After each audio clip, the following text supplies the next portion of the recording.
News Radio 600 KOGO. Welcome to your weekend. San Diego Business Weekends on the air. It's going to be a big show. Got Christina Gustin from UBS Financial joining us. Also, Kristin Gaspar, San Diego County Supervisor. Josh Hansen from Hansen Surfboards, an icon, stalwart business here, legacy brand in San Diego for 50 years. And, of course, Mayor Faulconer joins us for his weekly visit to San Diego Business Weekend. San Diego Business Weekend is on the air. Okay, so, first of all, I hope you enjoyed Sully Band Saturdays, which is every Saturday morning over at Facebook. So I want to invite people to go there, and I want to remind people so I don't forget, because little Tommy and Russ will smack me around if I forget to say tonight on KUSI, on the air, with Sully, little Tommy, and Russ T. Nails will be on the air. And I think tonight we're interviewing the San Diego Chicken. So, and you'll see how we have installed social distancing practices at the time. But first, markets struggled during the home stretch a few times this week, and then ended up only being down twice in the last 2 weeks. Investors are fighting to identify a catalyst to drive stocks because, once again this week we find out that 3.2 million people applied for unemployment benefits last week after the coronavirus cost them their jobs. And the historic waves of layoff is because of the pandemic. So I know this feels like 2008. It ain't 2008. This is not because of any sort of bad actor on Wall Street or anything like that. The number of initial jobless claims peaked out, by the way, on April 17th, and that's when you saw 7 million people. I beg your pardon, April 12th. You saw 7 million people that week lose their jobs. It's getting better, and it looks like potentially that we may have clawed back 5 million of the jobs already. So I think that's important when you think in terms of just how bad is this. And again, let's relate it to San Diego, because SANDAG, the San Diego Association of Governments, got together and figured out our jobless rate was near, get this, 27% in the city of San Diego. And let me tell you why this is so remarkable. Because pre-COVID, we had about 50,000 people here in this city unemployed, in the county unemployed. Now it's 450,000 people. That happened literally overnight. And that's, this is, our during the Great Recession, we were at 11%. This is the Great Repression, remember. We repressed this economy. And I think what's going to be interesting is see how fast it comes back up. This pandemic did not hit every sector of the economy equally. Logan Heights has been the highest hit with 37.5% unemployed. College area was next here in San Diego, 33%. San Ysidro at 32% unemployment. And then the least affected areas were Sereno Valley, 22%. Scripps Ranch, 22%, and Del Mar at 21.5%. So those were the least affected areas in the city. What's worse, the reality is here, and I've talked about this, especially with respect to the restaurant industry, is some jobs are just not going to come back. Businesses are going to shutter due to financial losses due to the pandemic. You're looking at, we've got a guest today, Hansen's in Encinitas, a legacy brand here in San Diego, are really struggling with this shutdown. And places like the Troubadour up in Los Angeles, struggling to stay open. It's not going to be, we flip the light switch off, we're going to flip the light switch back on, and it happens. The other thing that we have to understand here is our general fund is made of three components. TOT tax, which is transit occupancy tax, also sales tax, and then there's property tax. We're not spending money now. We're contracted by 4.8%. So if we don't have a third of our, I got three faucets going in the bathtub of revenue, right? TOT, sales tax, property tax. Property tax is the only faucet that's open right now. The sales tax is dripping in. And TOT tax, you try to go to a resort here in San Diego, they're closed. They're not just low occupancy. There's very few hotels even open. So that means we're not getting any money from the TOT tax. And tourism is not going to have a demand even after we do open. And that's the piece that you have to understand, is that it's not going to be on people's to-do list when we start living our life under the new abnormal. By the way, the tourism industry here in San Diego supports about 175,000 jobs. Do you know for every 1,000 visitors to San Diego, 3 jobs are created? Some people say 4 jobs are created. Last year, $25 billion economic impact because of tourism. $8 billion in direct spending because of tourism. $585 million in tax revenue because of, what's the word I'm looking for? Tourism. So look, we've got to get back on our feet with respect to that. But then again, I'm constantly battling all week long. I did it on national TV. I did it on local TV. I did it on local radio. And what I'm talking about is why the economy is growing very slowly versus the stock market coming back. And the reason is because the stock market is forward thinking. Economically, this is what's happening to us right now. That's why the economy is contracting. But think about this. The stock market is betting on the fact that we're going to have a recovery, just like it did back in the Great Recession. Great Recession, 1 year after the Great Recession, November 2009, stock market had increased by 53%. GDP had increased by 1%. Why did the stock market increase? Because it was betting on a recovery. Well, same thing, the market's betting on a recovery right now too. Let me tell you why I think they're going to be right again. Because all of this stimulus at a velocity which we've never seen before, going in the hands of Americans and small businesses. What is the one thing that Americans don't do? They don't save money. They spend money. And what does that do? That drives the economy. All that stimulus money that ain't going to rent and food for a big percentage of the population is going to go into the coffers of corporate America. And that is going to drive the economy. Here to talk about the economy and the stock is my retirement expert. She's not a sponsor of this radio program. She just happens to be the person that I trust with my money, and several very close friends of mine that I refer to her. Her name is Christina Gustin. She's with UBS Financial, RKG Wealth Management, and she gives us her time each week on the weekends here. Christina, thanks for joining us today. Thanks for that intro, and thanks for having me. So let's talk a little bit about why the market is forward-looking, and is the market going to be right this time like it was back during the Great Recession? During the Great Recession, as I said, market was up 53% over the year, and the GDP was only up 1%, but then again, GDP came back like gangbusters. I sort of feel like we're going to see a U-shaped economy recovery, fast down, sideways for a while, and fast up, and then a V shape here in the stock market. But could the stock market be right about an economy coming back sooner than later, in your opinion? Well, if we take a 40,000-foot view right now, the global focus is shifting to reopening and recovery. You have European countries that have been closed, opening back up now. Here in San Diego, we're talking about different phases of reopening and what that looks like. So, all these eye-watering numbers, like you were talking about, 27% unemployment, just unprecedented here in San Diego.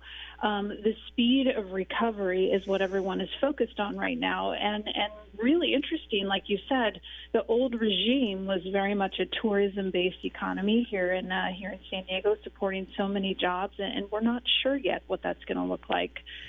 One of the House View reports that UBS puts out every week this week was called Seeking Longer-Term Winners, and that's what we're doing. We're looking at consumer behavior and the different types of industries that we think will benefit going forward, because one thing is certain, the world has changed. Yeah, that's for sure.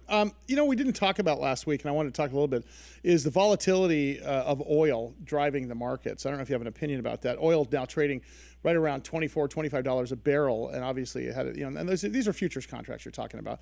But the long story short is we've had a fair amount of volatility in oil, and I think something like 20% of the S&P has something to do with oil and gas or exploration, as does the Dow.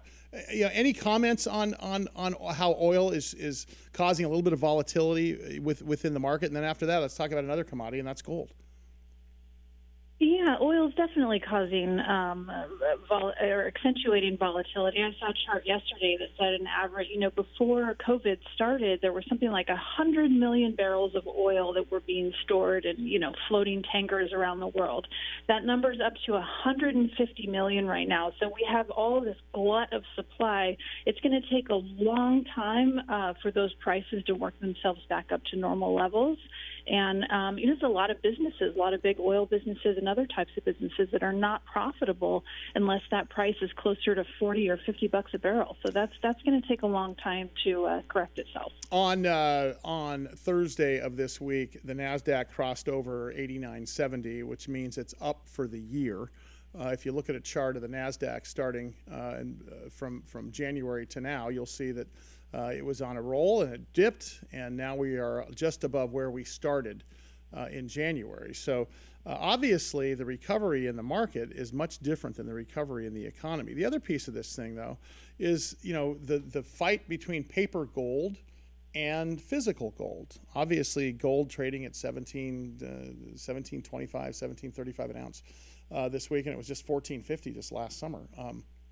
When you think in terms of buying physical gold versus paper gold, do you, without making a recommendation, do you guys have precious metals, paper or physical gold, on your radar? Do you look at that and take that into consideration also when you're talking about retirement? Yeah, we do. There was another piece that was published this week that was looking at different ETFs or exchange-traded funds that are related to gold. And the most common form is, backed by actual gold bars that are stored in a depository somewhere. But the ETFs make it very easy for retail investors to trade them. It's generally something that we see as a store of value during volatility. Yeah. And the only thing I can tell you for sure is this year volatility is going to stay elevated. That's a good point. Christina, thank you so much. Christina Gustin, RKG Wealth Management, UBS Financial. Again, not a sponsor of the program, just the smartest person I know in investing, and she handles my money. If you want to get a hold of her, just send me a text or an email, and I'll get you in touch with you. All right. County Supervisor Kristin Gaspar joins us next. Lots to talk about there. It's San Diego Business Weekend, News Radio 600 KOGO.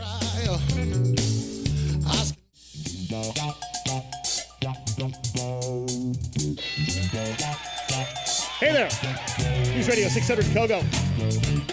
Welcome to your weekend. San Diego Business Weekend's on the air. I'm Sully. Catch me every morning on KOGO right here on the San Diego Morning News, as well as KUSI. Good morning, San Diego. Speaking of KUSI, little Tommy and Rusty Nails would be all over me if I didn't remember to suggest that you watch tonight at 5 p.m. our new show On the Air with Sully, Little Tommy, and Rusty Nails over at KUSI, 5 p.m. We're going to interview the San Diego Chicken. Full social distancing protocol in place. I would suggest you take a look at that. It'll be a lot of fun tonight. Also, San Diego Business Saturday, we're going to spend some time every week with a struggling business, or at least a business that could use your support. This week, thanks to my next guest, we were able to get Josh Hansen from Hansen Surfboards up in Encinitas, a legacy brand in San Diego. I'm going to say 40, 50 years in business, and just good guys, gals up there.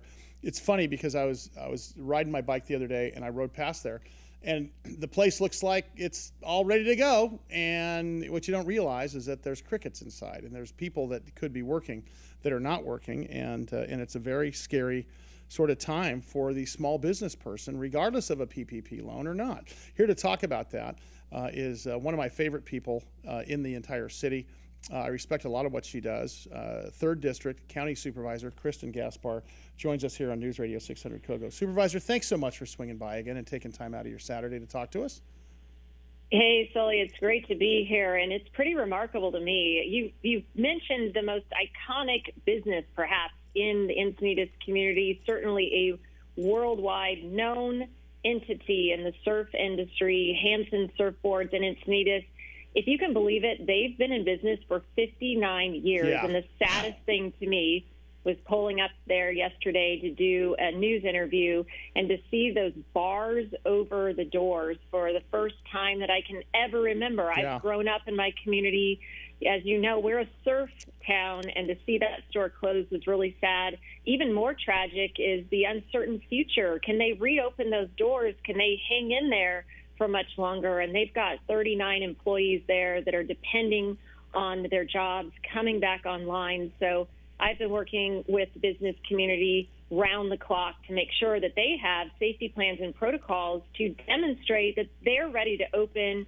I can assure you, after working with Josh They have a robust protocol in place. They're ready to open their doors. Let them open their doors. How is that different than Target or Walmart? Yeah, no, listen, I agree. I mean, if we can walk into a Costco and figure that out, or walk into a Vons, or even a Whole Foods, I think we can figure out places like Hanson's, especially when you've got beaches open with limited access, ingress, egress to the water. You definitely have people that want to go into Hanson's. It's just like bike shops are open now. I mean, bike shops are considered essential. I know you helped some of my friends up there in North County with their bike shops because, of course, bicycles are considered transportation, and more you're seeing those. What is the status, in your opinion? Because we saw you guys came together. You put together child care vouchers for essential workers. You put together a really kind of comprehensive plan for when the governor says go. But what really is the state of the union right now with respect to how you feel about businesses and what order? You know, I got constant emails from salons, as you do too, and it seems to me that people are so badly wanting to go back to work as much as needing to go back to work. Well, we are on Governor May I status. That's the best way I can sum it up at this point in time. I'm hopeful, based on the governor's words, that he will transition us from being under state control to being under local control. And on the Board of Supervisors, we've requested just that. So this week we took a vote that we tried to take 2 weeks ago. Supervisor Desmond and I tried to get us to do this 2 weeks ago, to state clearly to the governor that we've done extensive work in our community in building capacity in our healthcare system. We've effectively flattened our curve. It's time for San Diego to start thinking about its safe reopening, but we can't do that if we're held back by other situations happening in other communities up and down the state of California. So what's happening today? The governor is going to make an announcement, and be prepared, because once these announcements are made, they're never quite clear. It's always a plan, but it's not really a plan. It doesn't have a lot of details. But what the governor plans to announce is, what are some of the restrictions being lifted in phase 2? The community, please lower your expectations, because phase 2 includes curbside retail, much more of the same that we see today, the ability to order online, pick up at the store.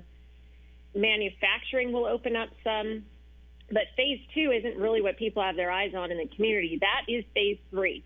The Board of Supervisors voted. They said, we want our local control back. We can safely move into phase 3 in San Diego. We need your permission to do it. Phase 3 opens up the services. You know, I'm in desperate need of a hair salon. Believe me, for all the people that write to me too, I need a hair salon. I'd love that to be the case, especially when you can't go outside and get those natural highlights except for your approved recreation. So we want phase 3. We're ready for phase 3.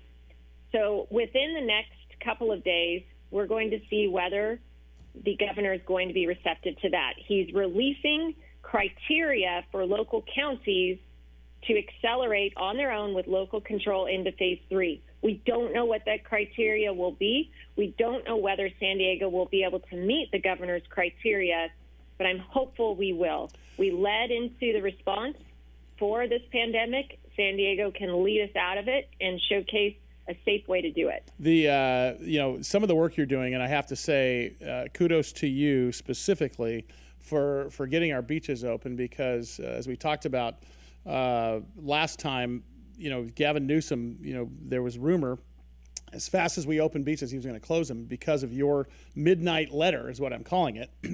He kept San Diego beaches open. So I applaud you for that. Kristin Gaspar joins us, Supervisor, 3rd District here on News Radio 600 KOGO.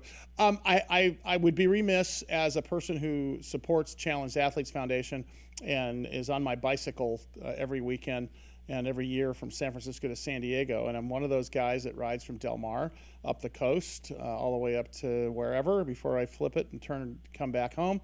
And I've had, I'm going to say, 120 emails this week asking me about this new bike lane thingy that's going on in Encinitas. And I know this is not a citywide thing, but a North County thing.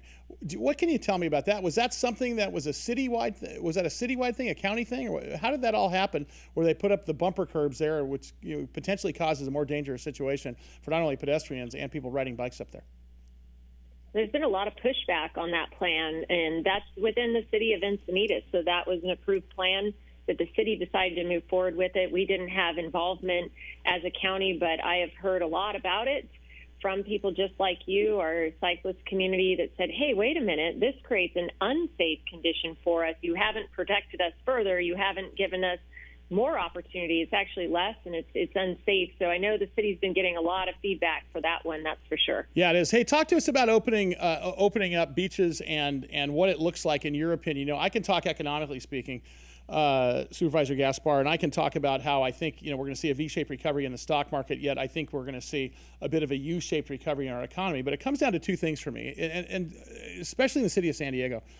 For our economy to work, we have to have consumer spending. That 70% of San Diego's economy is based on consumer spending. You got sales tax, you got TOT tax, you got property tax. But that sales tax, that consumer spending, is a big piece of our general fund.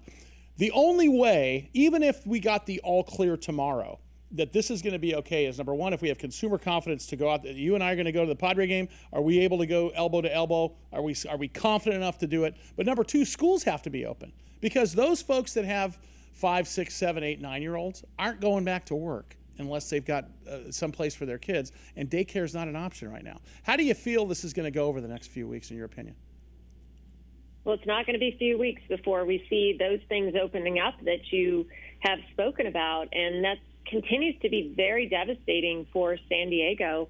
Certainly the group events, I'm not getting anywhere with an understanding on moving back to being able to host sporting events, for example, anytime soon. In fact, not through the summer, not through the fall. I haven't been given any information out of our medical team that would allow me to share with you. I was confident those opportunities would be restored. In fact, the opposite is true. They talk a lot about, hey, those were the first things to go. Remember way back when, 53 days ago, when we started tightening things up, the first thing to go were those group events. So the expectation that those will come back anytime soon is probably not the right one.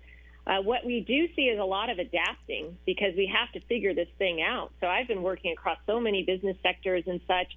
Del Mar Thoroughbred Club worked with me on a conference for a long time talking about they don't anticipate having fans back for the racetrack season, although they're doing this spectator-free racetrack race season in other areas of the state of California. So now it's a matter of trying to figure out a way around these restrictions that will limit the number of people. I just don't see our ability to move forward with those events under the public health officer's orders anytime soon. I wish I could say otherwise. Yeah, and I think, you know, it'd be interesting to get a very clear message coming out of our city leader, our health leaders. So, Supervisor Kristin Gaspar, 3rd District here in San Diego, joins us here on News Radio 600 KOGO. Thank you so much for being so generous, and you're doing a great job. And you're my supervisor, by the way.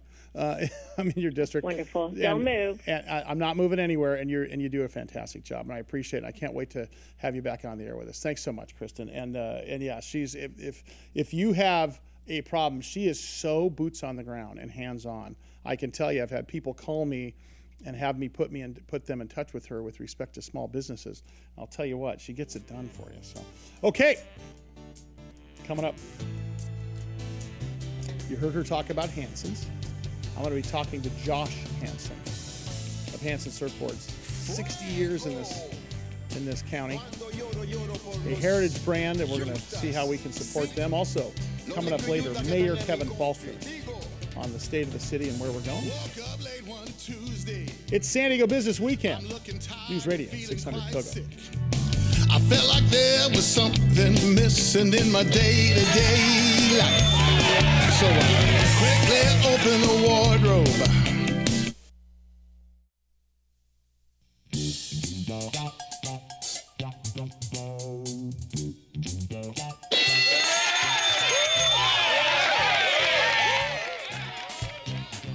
News Radio 600 KOGO, welcome to your weekend.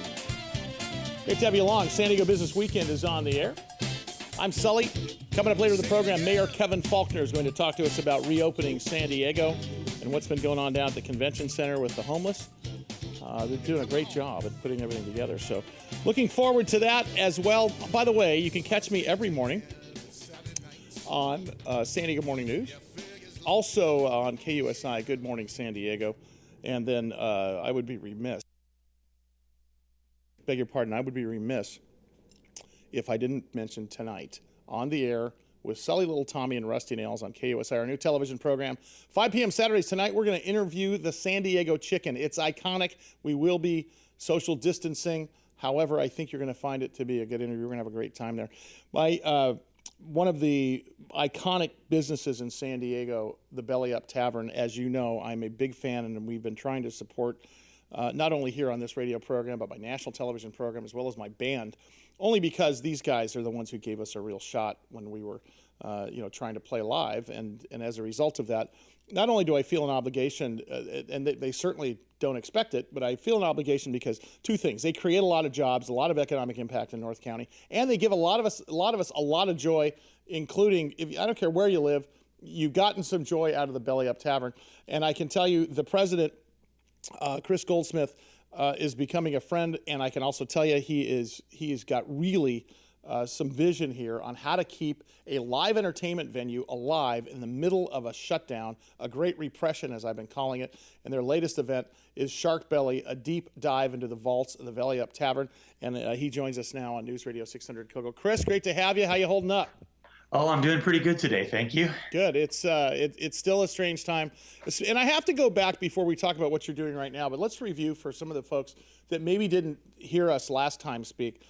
It is really, you're the tip of the spear with respect to businesses that have been hit the most. And every category of research coming across nationally and countywide says restaurant, hospitality, entertainment has been hit the most between layoffs, employed, and then, of course, no income coming in. How do you survive that, and how have you survived that?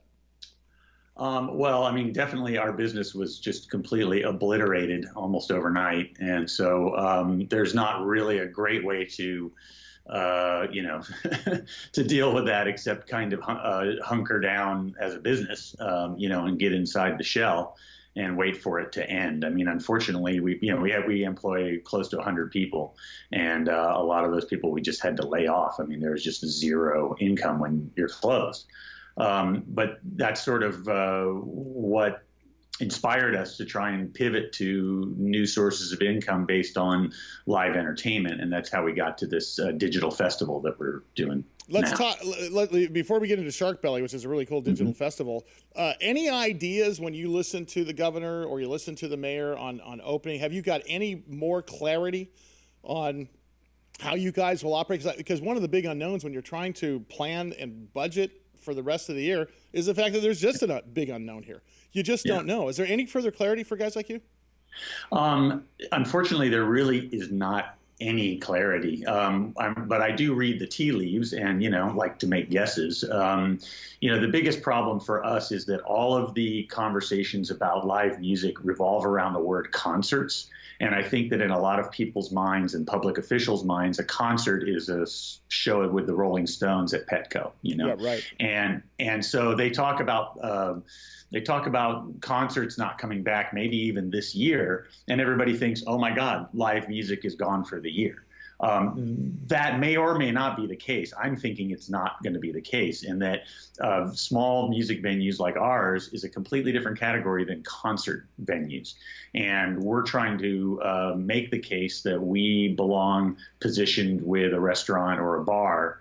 And we're coming up with some, trying to come up with good ideas to provide an extremely safe, appropriately distanced experience for a smaller number of people in, reduced capacity in our venue, so that we can all get out and start having a good time again. Chris Goldsmith, president of the BellyUp Tavern, joins us here on News Radio 600 KOGO. What's interesting is people are consuming entertainment in a different manner than they were 7 weeks ago, Chris. And we're finding that out. As our band does Sully Band Saturdays, and we're producing a video for every Saturday morning at 9. You guys are also, Those are great. Thanks so much. It's interesting. You guys are doing the same thing. You've got to find a way to get, and it's interesting. People are also clamoring for it. Was the biggest surprise here is that it's not just about putting more stuff out on the internet. It's about putting things out that actually touch people and actually people have a reaction to. So Shark Belly is a perfect example of that. Talk about that and some of the other stuff you've been doing prior to Shark Belly, and let's talk about this event as well. Well, thanks. So Shark Belly is a digital festival where we are making available for download albums, audio only albums of great performances of the BellyUp. But really, over the last 10 years, we're going into the vault and putting out recordings that we've never put out before. So we started working on this pretty much a week after we closed, because it's something we've always wanted to do. We've had the label up for several years, and we've already have like 70 great recordings on this BellyUp Live website, BellyUpLive.com, which includes like Mick Fleetwood of Fleetwood Mac, and we have Ann Wilson from Heart, and we have Foghat. I mean, we have some great classic rock recordings already. But then we had these 40 recordings that we got cleared to release on a limited time, and so we decided to release them all on one day and make a festival poster and kind of have it be like, hey, here's 40 shows. Sure. You could do it like a festival, and you could, watch all 40 of them if you timed it right. Well, some of the great stuff on there, the Eric Hutchison, which I was at that show. I hope it was the same show I was at. It was fantastic.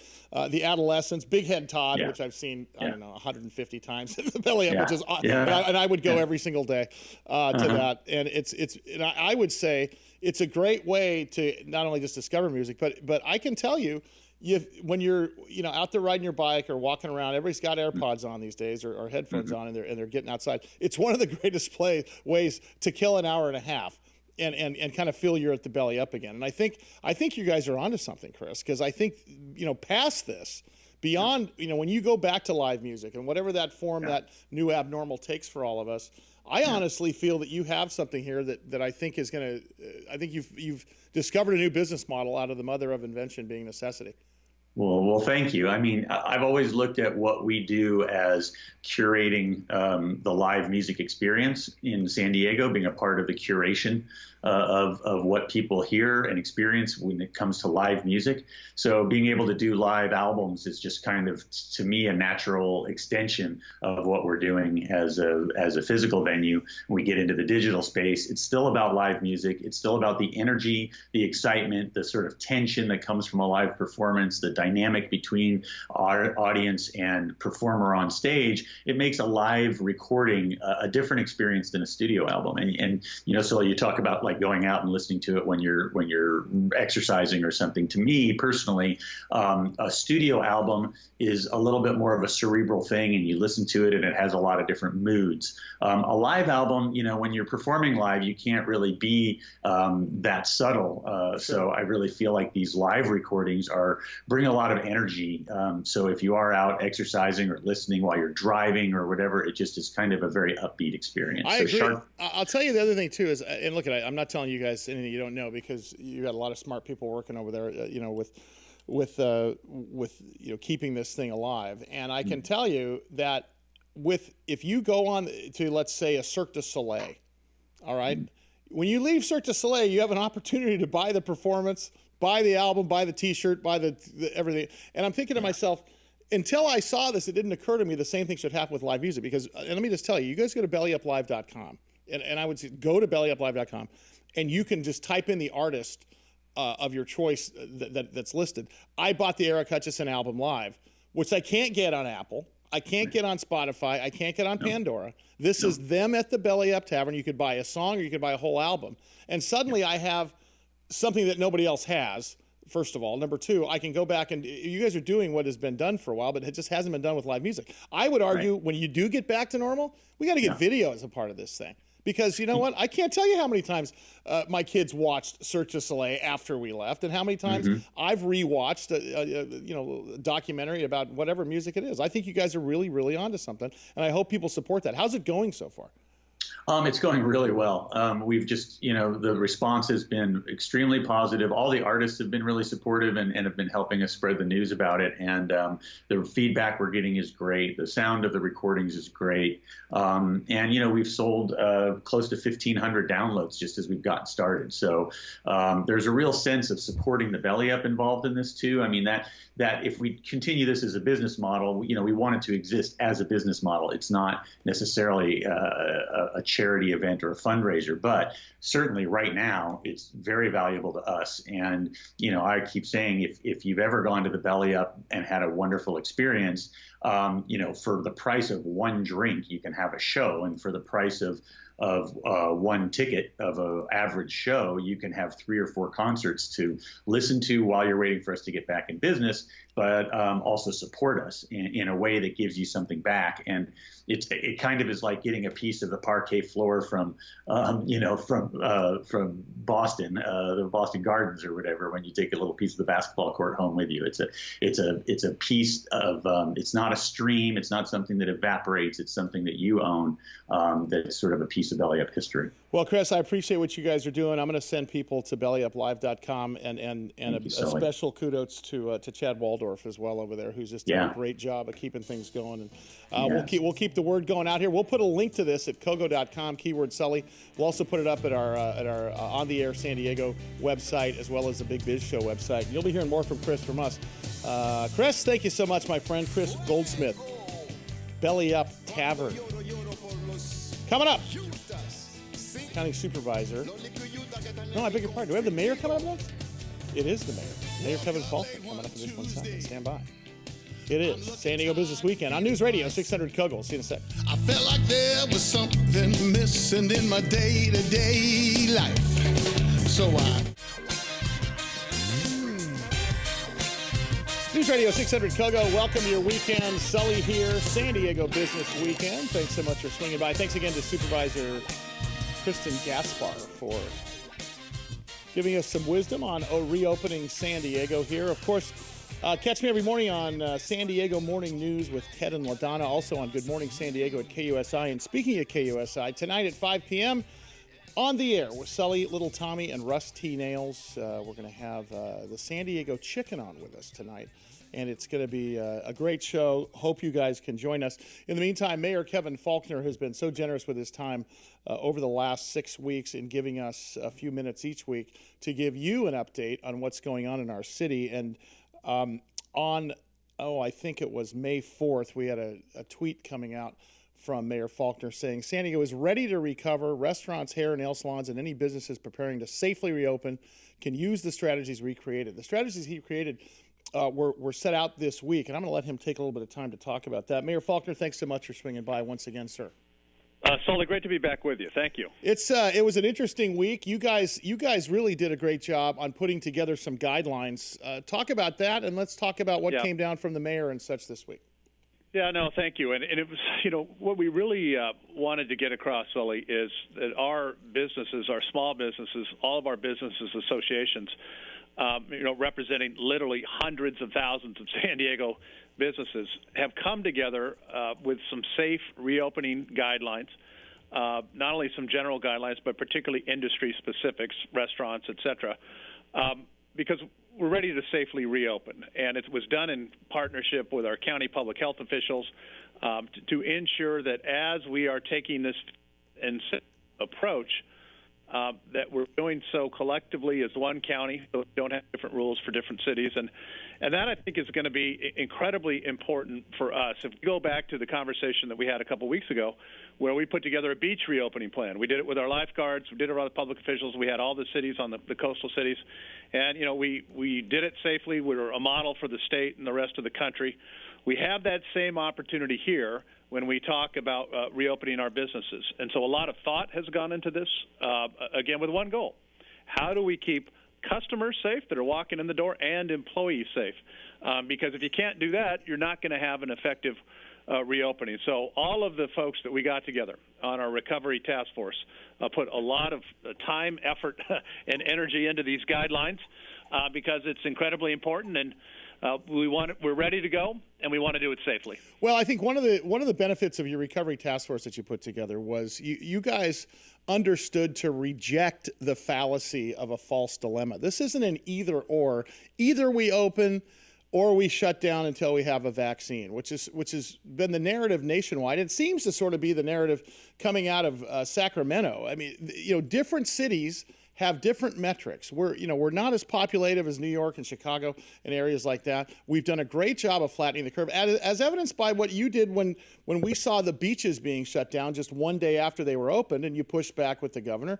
And to your credit, you got them open by pointing that very fact out. How do you point that fact out now when we see Gavin Newsom coming out with really sort of an unattainable, in my opinion, goal to reopen to the next phase? I mean, look at all but 3 of the coronavirus deaths here in the county were from underlying conditions. And when you talk about not having a single COVID death, not you, but when Gavin Newsom talks about having not a single COVID death for 14 days, you're talking about somewhat of an unattainable goal, but in a city that has done maybe one of the best jobs, probably the best job on the West Coast. How do you reckon with that, sir?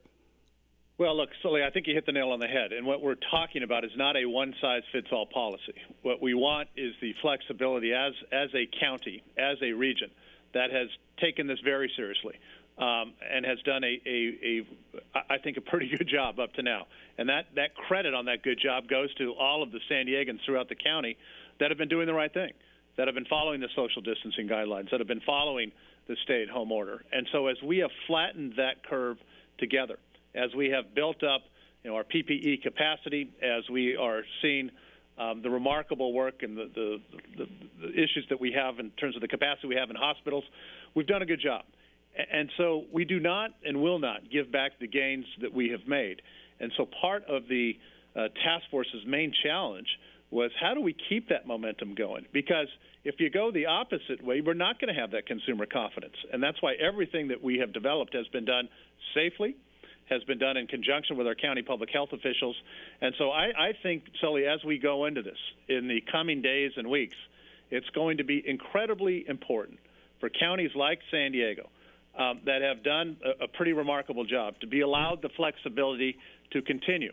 Because as we look at, larger stores like our Targets and, grocery stores, they have procedures in place that are working. We can take these procedures to our small businesses. We can open it up.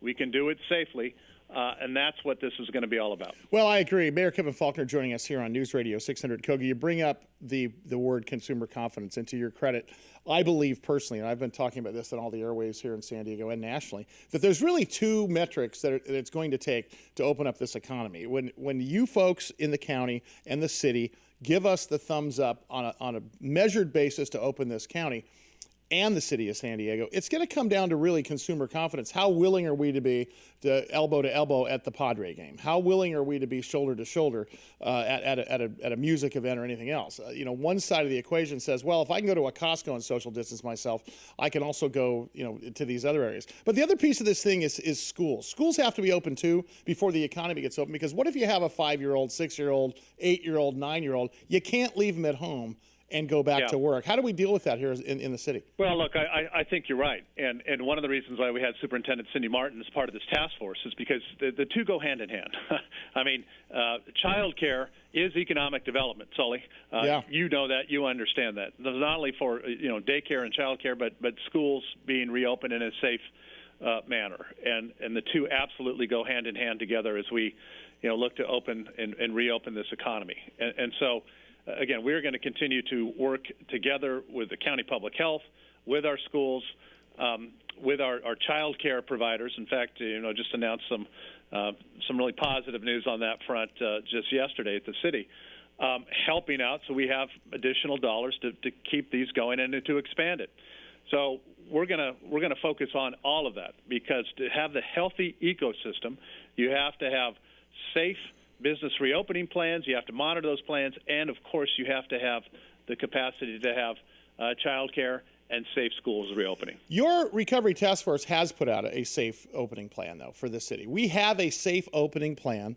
It's very clear in the report you guys put out this week. You put together a nonpartisan group of people, which you said includes not only city leaders but health officials, education, business, everything. How likely is it that we can negotiate, I guess is maybe the right word, with Sacramento to say, hey, look, just like we handle our beaches better than anybody else, we can also open our economy better than anybody else? How likely is that to happen? Well, that's important, and that's what we're going to be advocating, as I said, in the coming days and the coming weeks, because we've done a lot of planning. We're ready. So when we were hitting the metrics that we've hit in terms of flattening the curve, in terms of the work that the county's been doing on increasing testing, increasing in hiring contact tracers, All of these go hand in hand. We are a region that is ready and has, as I said, thoughtfully put together a plan. And you're right, it was all of our associations. It wasn't just the city of San Diego. It was North County, South County, East County, bipartisan. And again, with not just businesses, but our county public health officials together. It's incredibly important that we developed a plan, back to what we were talking about in consumer confidence, that the public understands and believes in. Because no business, Sully, as you know, wants to reopen if it's not going to be a safe environment, because you won't have customers that will come.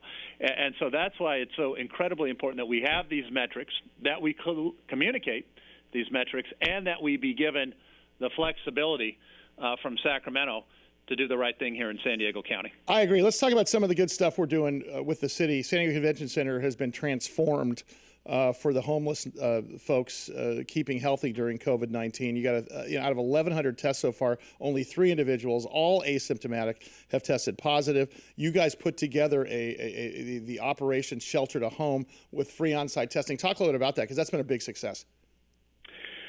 Yeah, and I will tell you, a lot of credit to all of our homeless providers that really moved very quickly, whether it's Alpha Project, Father Joe's Villages, Veterans Villages.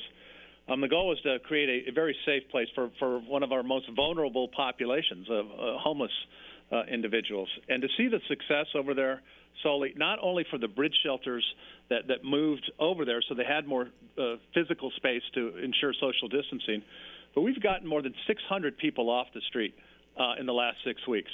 And that's exactly what we wanted to see. So there's a safe, sanitary environment that not only keeps people safe, but also the work that has been going on with an all-hands-on-deck effort to get everybody into the system so we can work on getting them a place of their own, to make that transition out into that apartment with some of the wraparound services that you're going to need. So to see not only the VA that's there, our homeless services, our regional task force, the Housing Commission, all in one place, the sense of spirit, the sense of momentum, and the real sense of, hey, let's use this as an opportunity to make some positive, lasting changes to get folks off the street and to get them off the street for good. Well, I'll tell you, you guys have done a great job. I can't wait to see how you handle the governor's reopening. And let's what I want to encourage is every San Diegan, as you do, to support you and make us as a city be the guiding light for the rest of the country, because it's going to get us open sooner. Mayor Faulconer, thank you so much for giving us the time. Well, hopefully we'll be able to talk thank to you you. Always good to be with you. Thank you. Talk to you soon. Mayor Kevin Faulconer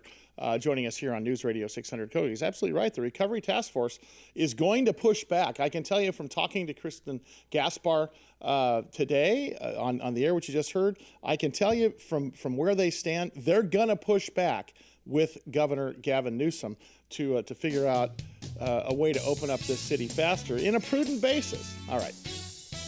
There you go. Thanks so much for swinging by today. San Diego Business Weekend. I'm Sully. We'll see you Monday. Have a great weekend.